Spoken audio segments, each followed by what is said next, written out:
the right of the Galaxy interface here, you have what is called the history.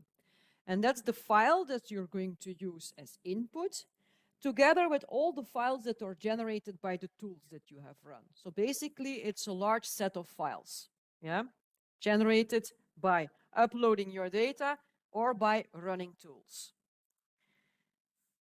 In these histories, you can have one input file, one FASTQ file, but you can also have multiple FASTQ files.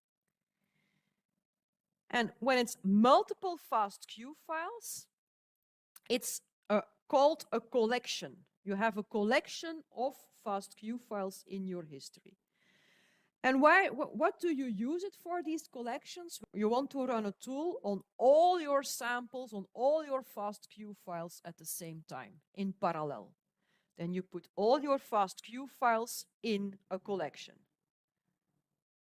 And you only have to fill in the parameter form once here, and just tell him that you want to use it on a collection of FASTQ files.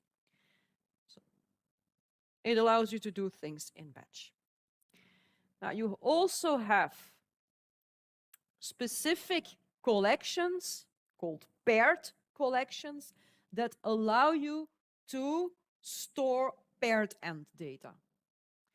So the two FASTQ files that form a pair that come from the same sample will be paired in the history in Galaxy. And then you can also make a collection of these pairs, and that's a paired collection. So it will look like this, yeah? Just like here, you will have multiple FASTQ files representing multiple samples. So that's what you also have here. But this time, since you have paired end data, each sample will be represented by two FASTQ files that belong together because they come from the same sample. And here again, the benefit is that you have to run Tremomatic only once and you will have the output for all your samples. So how can you create a collection in Galaxy? Well, for that, you go again to the Tools section. You select Get Data. You scroll down.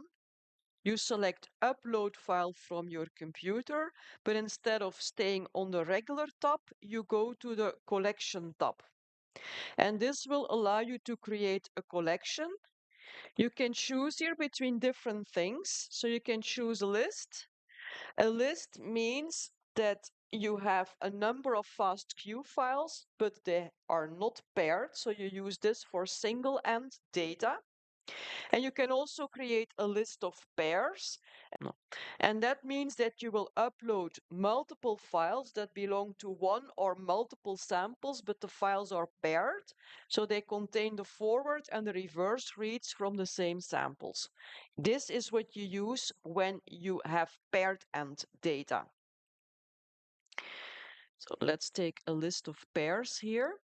So then either you choose the files from your computer if they're not too big. If they're very big, you first upload them via an FTP client and you select Choose Remote Files. I'm going to go for local files. So I'm going to take 2 files from my computer.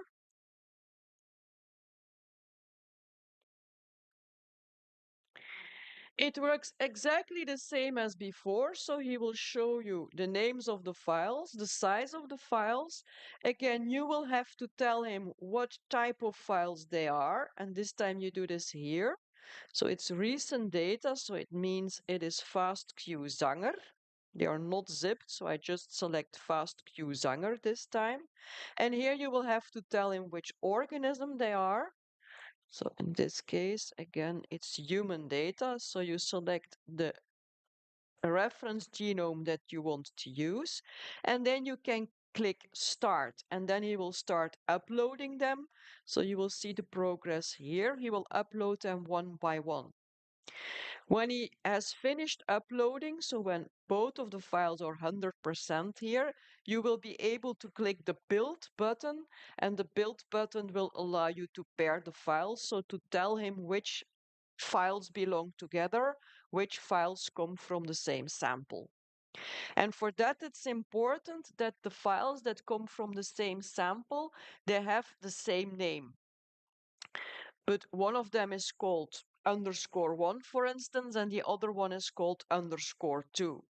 Now, your sequence provider should take care of that. So when you ask him to create paired end data, he should normally do this. So give all the files that belong together, that form a pair, the same name, but one has _1, that's the forward reads, and the other one has _2, that's the reverse reads. So once you have paired them, they will pop up here in the environment.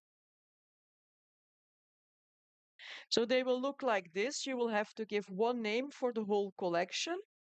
You can click the collection in the history. And then we get this. So this tells me that this is the data for the first sample. And when I click this, you see that it contains two files. It contains a FASTQ file of the forward reads, and it contains a FASTQ file of the reverse reads. So this is what it will look like in the history. So in the history itself, you will not see the individual files, but you will just see the collection. But when you click it, you will be able to go into the collection.